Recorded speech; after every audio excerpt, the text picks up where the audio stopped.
Hello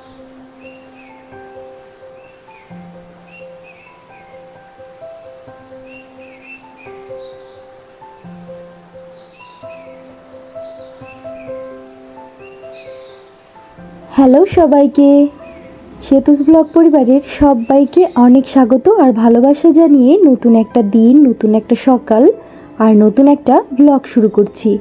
আশা করি সবাই ভালো আছেন, সুস্থ আছেন আর আমরাও ভালো আছি। আজকে মঙ্গলবার আর এখন সকাল 8টা, সাড়ে 8টার মতো বাজে। আর এখন থেকে আপনাদের সঙ্গে নিয়ে আজকের ব্লগটা শুরু করছি। এই গরম আর খরাতে গাছগুলোকে না আর বাঁচিয়ে রাখা যাইতেছে না। কি যে রোদের তাপ! আমার বেলকনিতে 12টা 1টা থেকে রোদ শুরু হয় আর সেই সন্ধ্যার আগ পর্যন্ত রোদ থাকে বেলকনিতে, যে কারণে প্রচুর তাপ হয় রোদের এখানে। এজন্য কিছু কিছু গাছ একটু ভালোই হয়েছে আর কিছু কিছু গাছ না নষ্ট হয়ে যাইতেছে। এদিকে এই যে নীলকণ্ঠ গাছ দুটো কিন্তু নষ্ট হয়ে গেছে, তারপরে মাঝখানে আবার পোকা লাগছিল, যে কারণে একদমই গাছের বেহাল অবস্থা। মার্চ মাসে না বেশিরভাগ গাছেই পোকা লেগে যায় আর ওটা না উপর থেকে বোঝা যায় না, গাছের এই পাতার নিচে খেয়াল করলেই দেখা যায় যে ছোট ছোট লাল মাকড়সা, আর ওগুলো হলে না পাতা হলুদ হয়ে পড়ে যায় আর গাছের গ্রোথ একদমই হয় না আর নষ্ট হয়ে যায় গাছগুলো, অবশ্যই সাথে ফুলও হয় না। তো সেগুলোই হয়েছিল, আমি এর মধ্যেই কেটে দিলে ভালো হতো, তার কাটা হয় নাই আলসেমি করে। এখন এই যে আবার কেটে দিলাম, আরও একটা আছে ওটাও কাটতে হবে।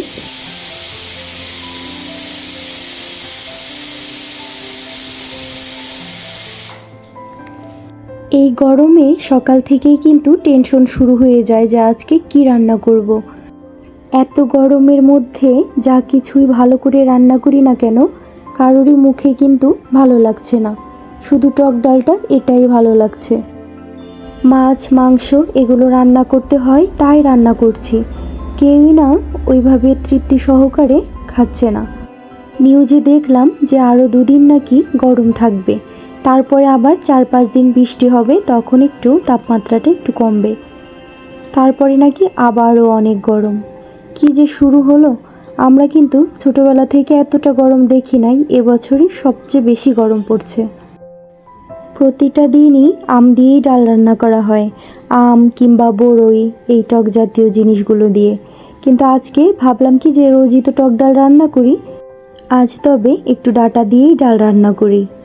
আর কালকে না যে ডাঁটাগুলো আনছে বাজার থেকে, সেগুলো বেশ ভালোও ছিল, তো এই কারণেই ভাবলাম যে ডাঁটা ডালই রান্না করি।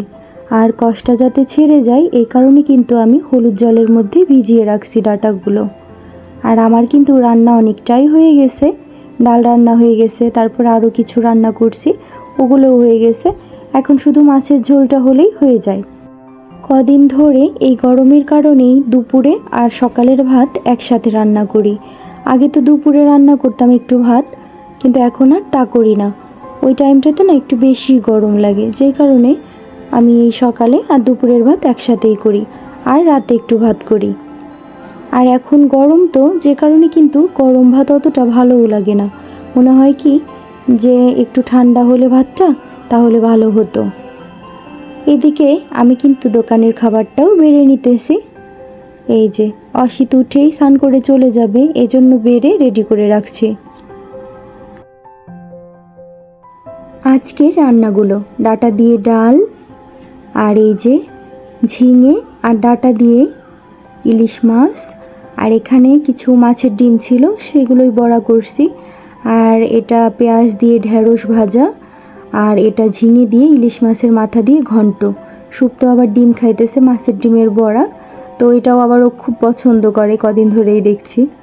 শুক্তো আবার কি করে, একটা জিনিস দেখা গেল একদিন ভালো খাইতেছে, পরে আবার আর একদিন করবো, আবার আর একদিন করবো, 2 দিন 3 দিন ভালোই খাবে, আবার দেখা যাবে পরে আর ওটা খাবে না, একেবারেই খাবে না।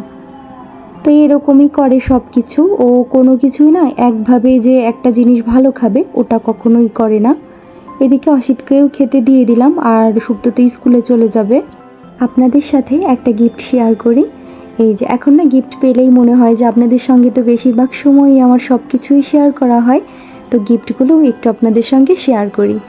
এই যে একটা চপিং বোর্ড আর একটা চাকু। এই চাকুটা কিন্তু আপনারা আমাকে ব্যবহার করতে দেখছেন, আগেও না সেম একটা এগুলো দিছিল, তো ওটাই দেখছেন।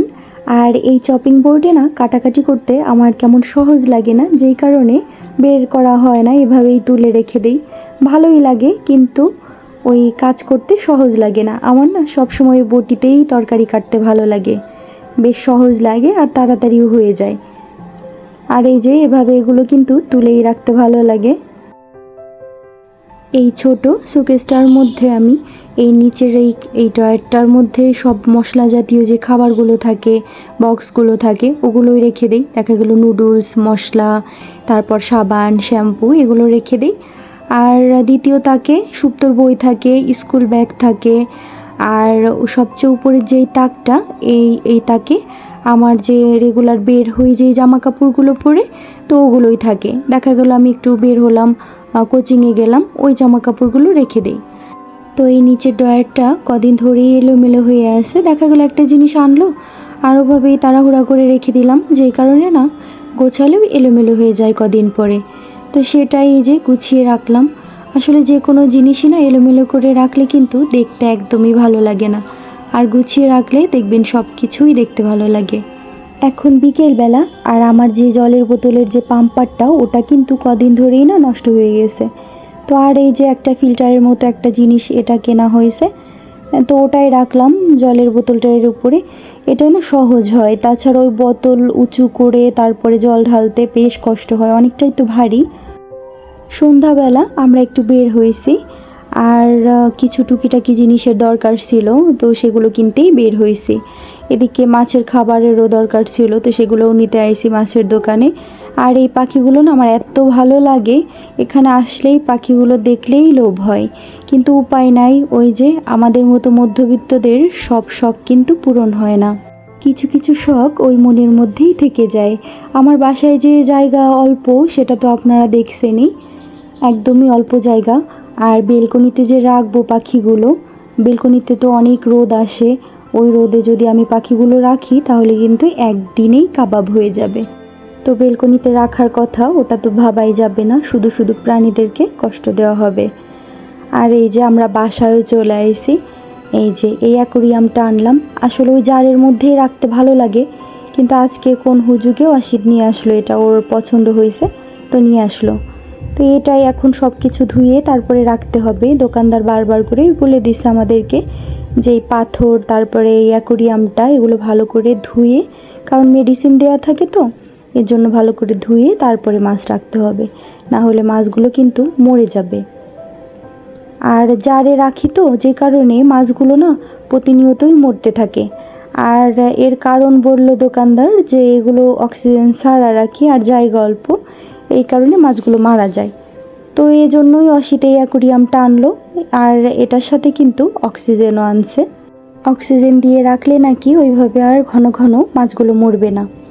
তো দিয়ে দেখি, এদিকে পাথরগুলো আমি সুন্দর করে ধুয়ে নিলাম। আর আজকে জলটা কিন্তু ওই বোতলের জলই দিলাম, মানে ওই কেনা জলগুলো।